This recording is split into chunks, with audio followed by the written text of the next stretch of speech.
It's been 3 years since I bought this Motolook motorcycle trailer, so I guess it's a high time for a long-term review.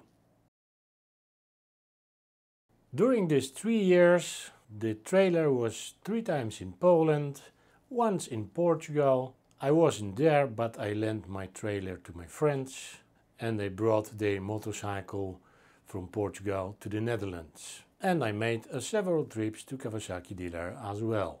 In total, I think the trailer has traveled about 12,000 kilometers, so I can safely say that it has been thoroughly tested. So it is time for an evaluation. I tell you what works and doesn't work in it and whether it's worth it. And I'll start with the negatives, of course.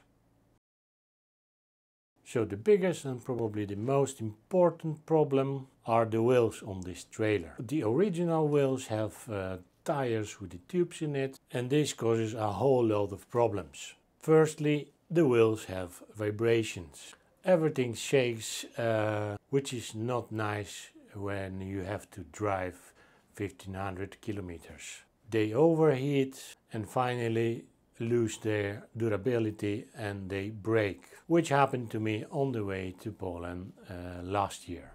Well, all these wheel problems made me look for other wheels, and currently I have these wheels in the same size, but they are wheels with the better quality and tubeless tires, which means there is no vibrations, the tires have lower temperature while driving, so it is 100% an improvement.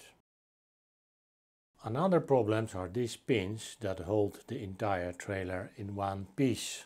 Each part of the trailer is connected with these pins, which in theory works well, but it happens that I lost them along the way.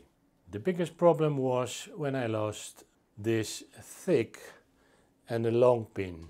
This could have caused the trailer to collapse, which would certainly cause a serious accident and huge losses.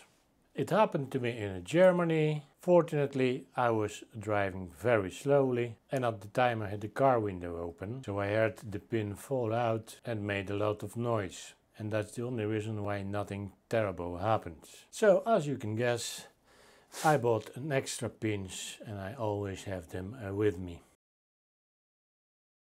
Another problems are these cable clips. In order for the system to work, these clips must hold the cable tightly. Unfortunately, after repeated fastening and unfastening, the cables get damaged, and unfortunately I don't really have a solution for this problem. Another issue is the trailer itself. Because it is a very light structure, it is not allowed to drive with the empty trailer, which involves constant folding and unfolding. For example, when I took the bike to the dealership for service and I have to leave it there for the whole day, which means unfolding the trailer and returning home, next day returning to the service and assembling the trailer again, well, a bit complicated. And finally is the price. 3 years ago I paid for this trailer a little bit over 1200 euros, which wasn't cheap. And currently trailer costs over 1500 euros, which is even more. So the big question is, was it worth it? Well, in my case, yes. I don't have space to keep a regular trailer, which means that such a foldable trailer is a very good solution for me.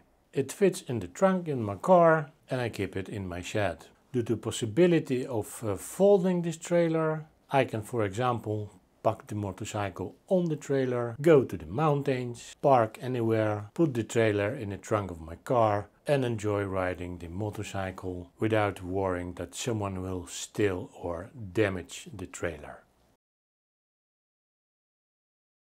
Is it worth buying this trailer? It depends on how you will use this trailer.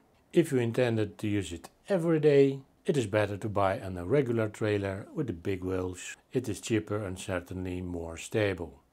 Just remember that you need a place to store it somewhere. If you intend to use this trailer like me, from time to time you have money for it and you have no place to store it, Multiluk is definitely the solution. But of course, this is my opinion, and whether you would decide to buy this trailer depends only on you. And I think I would end this video with this conclusion. So thanks for watching and see you in the next one. Cheers!